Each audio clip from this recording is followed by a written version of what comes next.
Assalamualaikum warahmatullahi wabarakatuh. Alhamdulillah wassalatu wassalamu ala ibni amtillah ma'badu.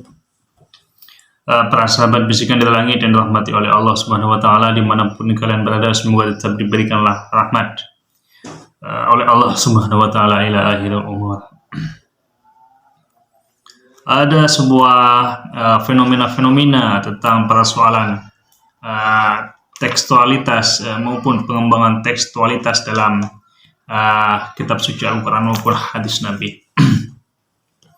Banyak tuduhan-tuduhan yang kadang-kadang memang tuduhan itu sepintas benar, tapi kalau kita kaji secara seksama, maka tuduhan itu batal ketika melihat realita dari tekstual kitab suci Al-Quran maupun hadis maupun di kenyataan. Tentang Islam itu adalah agama primitif, tentang Islam itu tentang agama yang mengekang terhadap cara berpikir umat manusia. Itu tuduhan-tuduhan dari orang-orang yang mengkaji studi Islam, yang baik secara serius maupun secara tidak serius. Mereka menuduh bahwa Islam adalah agama terbelakang, dan agama Islam juga adalah suatu agama yang mengekang cara berpikir umat manusia.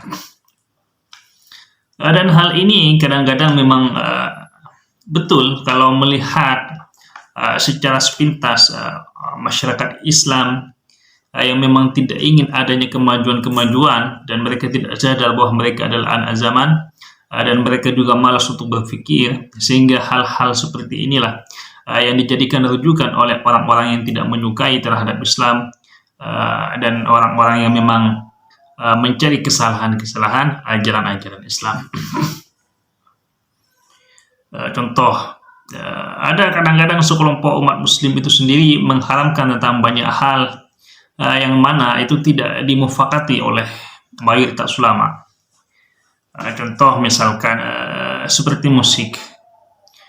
Musik ini kalau kita lihat masih ada ulama-ulama ikhtilaf tentang pengharaman musik. Tidak semua ulama itu mengharamkan musik, dan banyak dalil-dalil tentang hal seperti itu, tentang kesenian misalkan, atau tentang bacaan-bacaan misalkan. Karena bagaimanapun umat muslim ini memang pernah runtuh setelah kehancuran Abbasiyah di Baghdad dan Utsmaniyah di Andalusia, bukan Utsmaniyah, ada suatu kerajaan di Cordova itu yang dipimpin oleh Abdurrahman Ad-Dakhil, Abdurrahman An-Nasir itu runtuh. Di masa itulah masa kemasan Islam. Di masa Abbasiyah yang dihancurkan oleh Hulagu Khan, yang buku-bukunya dibuang ke sungai Tigris dan Eufrat. Para sahabat bisikan dari langit yang dirahmati oleh Allah Subhanahu wa taala, suatu kelompok tidak bisa dijadikan acuan bahwa mereka adalah mewakili umat muslim. Memang banyak sekelompok orang muslim itu sendiri kadang-kadang mereka tidak ingin adanya kemajuan-kemajuan dalam pembaharuan. Seakan-akan ijtihad atau pembaharuan ini sudah hilang dari umat Islam. Sedangkan kalau kita lihat kualitas umat muslim pada saat ini sangatlah luar biasa dalam banyak hal, baik dalam dunia kesenian misalkan, maupun dalam bidang penemuan-penemuan.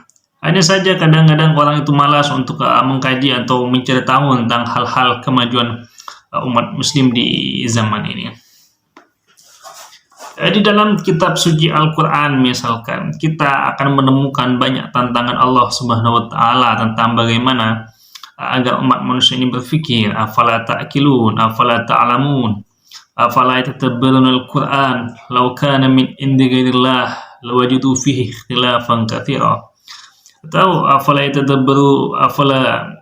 yanduruna ilal ibili kaifa khuliqat. Tuhan itu menantang terhadap manusia untuk mengkaji tentang unta. Afala yanduruna, apakah kalian tidak melihat ilal ibili kaifa khuliqat, terhadap unta bagaimana diciptakan. Apa maksud dari Tuhan ini? Ini kan secara tidak langsung atau secara langsung Tuhan memerintahkan pada umat manusia untuk memikirkan tentang unta. Apa maksud Tuhan ini? ternyata unta itu memiliki perbedaan dengan hewan-hewan yang lain, sehingga para ilmuwan itu meneliti akan unta apa kelebihan unta tersebut, sehingga disebutkan oleh Allah Subhanahu wa taala di dalam kitab suci Al-Qur'an. Ternyata di dalam punuk unta itu mampu menyimpan simpanan air yang kuat selama 3 hari, dan itu tidak dimiliki oleh hewan selain unta. Contoh tentang madu misalkan, ya. Di dalam madu itu terdapat seripati obat yang memang dijelaskan oleh Al-Quran tentang madu, akan tapi setelah dipikirkan oleh para peneliti misalkan, maka madu tersebut, tawon tersebut mengandung madu yang mampu menjadi penyembuh atau obat segala penyakit. Jadi tuduhan-tuduhan bahwa Islam itu tidak maju atau menghambat cara berpikir umat manusia atau agama primitif itu tidaklah benar dan absurd atau omong kosong. Tidak bisa suatu komunitas atau suatu kelompok itu dijadikan perwakilan atau mewakili di umat Islam, karena bagaimanapun yang mewakili umat Islam itu sendiri yang adalah ajaran-ajaran Islam itu sendiri, yaitu Al-Quran, Sunnah, dan mufakat ulama. Kalau kita lihat juga dalam perbandingan madhab misalkan, justru yang dijadikan imam Ahlus Sunnah wal Jamaah oleh umat muslim itu adalah 4 madhab ini. Imam Abu Hanifah ini adalah ahli ra'i, dalam artian beliau itu cara berpikirnya luar biasa. Imam Malik ini penulis kitab Muwatta. Imam Syafi'i ini adalah penulis kitab Risalah, pakar usul fiqh. Imam Ahmad ini adalah seorang yang luar biasa pengetahuannya tentang ilmu hadis, bahkan dalam suatu riwayat beliau mampu mengumpulkan ratusan ribu hadis.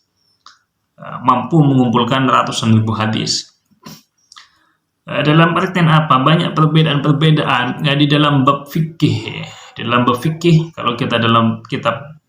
Kalau kita baca dalam kitab Madzhabul Arba tersebut, kita akan menemukan dalam perbedaan-perbedaan bab fikih yang mana fatwa keempat imam tersebut tidak hanya berlandaskan pada Al-Quran dan hadis saja, akan tapi cara pandang berpikir mereka ini adalah melihat dari situasi dan kondisi pada saat itu.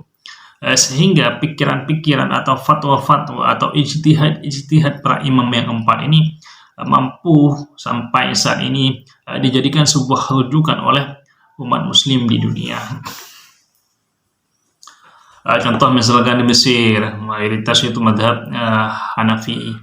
Di Indonesia ini ya Imam Syafi'i, kalau di Arab itu adalah Imam Ahmad bin Hanbal radhiyallahu ta'ala anhu. Ada beberapa di daerah negara-negara muslim itu yang madhabnya adalah madhab Imam Malik. Dan banyak Al-Quran itu justru menentang terhadap umat manusia untuk selalu berpikir, karena agama Islam itu sendiri adalah agama rasional, agama yang lepas dari hal-hal tahayul sebenarnya. Kalau umat-umat terdahulu itu diberikan Nabi seperti Musa misalkan, Nabi Musa itu kan mukjizatnya adalah mampu membelah lautan. Jadi Nabi Musa itu adalah orang yang sakti mandraguna. Seandainya hidup sekarang dia dianggap dewa Zeus misalkan, atau Heraklius, atau siapa hero-hero dari barat itu, yang mampu melahirkan ide-ide seperti Superman, Batman, dan Ultraman misalkan. Nabi Soleh misalkan, Nabi Soleh ini kan diberikan mukjizat yang mampu mengeluarkan unta dari batu. Ini kan lebih sakti daripada Dimas Kanjeng dan Mama Gufron, saya kira, karena amrun khariqun lil adah katanya, adalah sesuatu perkara yang di luar kebiasaan. Kalau kita lihat juga Nabi Isa alaihi salatu wassalam, Nabi Isa alaihi salatu wassalam ini kalau di dalam keyakinan umat muslim adalah beliau ini mampu menghidupkan orang mati, mampu menjadikan tanah itu menjadi seekor burung. Nabi Isa ini juga lahir tanpa seorang ayah, hanya cukup seorang ibu saja. Kalau kita lihat juga mukjizat para nabi-nabi yang lain misalkan, atau seperti Nabi Ibrahim yang diabadikan dalam kitab suci Al-Quran, Qul ya nar kuni bardan wa salaman ala Ibrahim.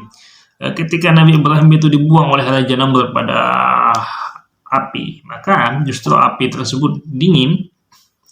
Bahkan kalau menurut ulama tafsir itu, seandainya tidak ada kata lafaz wasalaman, selamat, maka Nabi Ibrahim itu justru bukan mati karena kepanasan, tapi mati karena kedinginan. Akan tetapi berbeda dengan Nabi Muhammad SAW, beliau ini adalah seorang akhirul anbiya, nabi yang terakhir dan imam rasul dan imam para utusan. Ini diberikan kitab mukjizat bukan dengan kesaktian-kesaktian seperti Nabi Musa atau seperti Nabi Soleh atau seperti Nabi Isa atau seperti Nabi Sulaiman yang mampu menaklukkan jin, genderuwo, siluman dan lain sebagainya.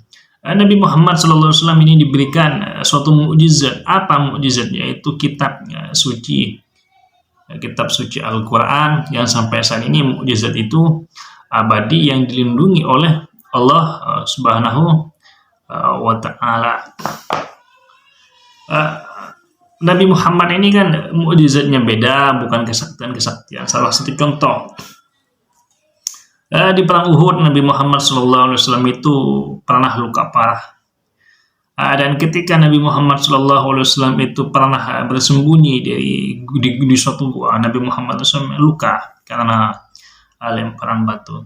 Dalam contoh yang lain, Nabi Muhammad SAW tersebut juga pernah disihir oleh seorang Yahudi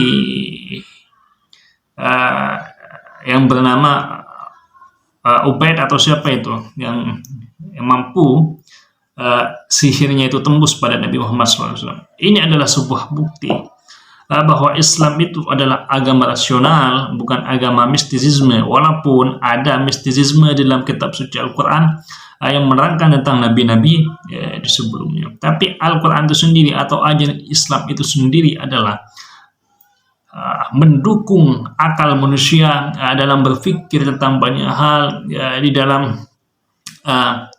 menerjemah perkembangan zaman dan mengeksekusinya dalam dunia pengetahuan. Itulah Islam. Sehingga tidak ada alasan bahwa orang-orang Barat misalkan atau orang-orang yang tidak menyukai terhadap Islam lalu menuduh bahwa agama Islam ini adalah sebuah agama yang mengekang terhadap cara berpikir umat manusia. Itu tidak benar. Karena di dalam kitab suci Al-Quran itu sendiri seringkali dikatakan afala yandurun, afala ta'lamun, apakah kalian tidak tahu? Inilah sebuah bukti. Tidak tahu itu adalah menunjukkan kata pengetahuan. Afala yatafakkarun, apakah kamu tidak berpikir? Ini adalah sindiran terhadap umat manusia bahwa manusia ini memang diperintahkan untuk berpikir tentang banyak hal, tentang langit-langit misalkan. Apa yang terjadi di langit? Misalkan di langit, ma'asral jinni wal insi in saratum an tanfudu la tanfudu min aqris samawati wal ardi la tanfuduna illa bisultan. Silakan cek kalau ada yang salah dengan lafaz ayat saya ini, silakan dikoreksi.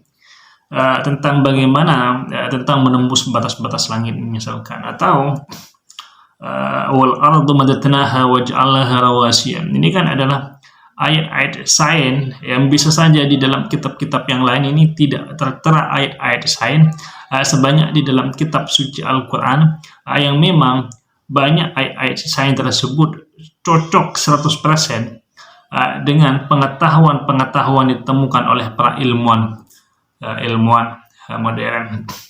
Dan lagi-lagi saya katakan bahwa inilah sebuah bukti bahwa Al-Quran tidak mengekang cara berpikir umat manusia. Justru Al-Quran ini mewajibkan untuk manusia untuk melakukan, mengembangkan pikiran-pikirannya untuk kemaslahatan umat manusia. Dan tidak cukup dari situ saja. Justru Al-Quran ini kadang-kadang mengejek pada kita yang tidak menggunakan akal pikirannya. Kalau an'am balhum adol katanya, seperti hewan ternak, balhum adol bahkan lebih sesat dari hewan ternak tersebut.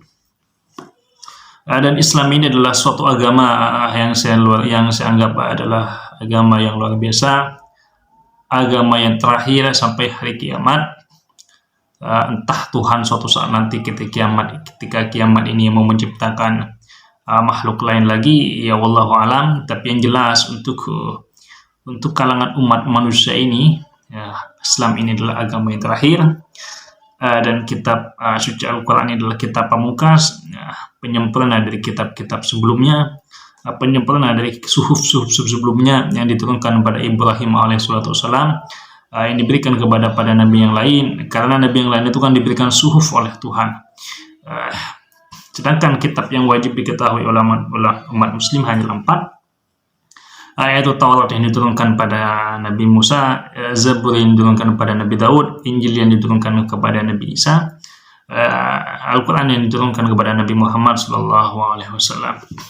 Kita tidak tahu suatu saat nanti setelah kiamat ini apakah Tuhan akan menciptakan makhluk baru selain manusia untuk mengelola bumi ini. Karena dulu kita sebelum umat manusia ini telah Tuhan menciptakan beberapa makhluk seperti bangsa ruh, bangsa jan, bangsa jin sebelum umat manusia. Tapi kita ini adalah makhluk yang terakhir, mungkin makhluk yang paling kecil, sehingga kita ini harus bersyukur karena kita diberikan Nabi Muhammad SAW beserta kitab suci Al-Qur'annya yang memerintahkan untuk kita melakukan kebaikan-kebaikan. Innal insana lafi khusrin illa ladzina amanu wa 'amilus shalihat. Bahwasanya manusia itu dalam keadaan rugi kecuali orang-orang yang beriman dan melakukan perbuatan-perbuatan yang baik atau amal soleh. Wallahu a'lam.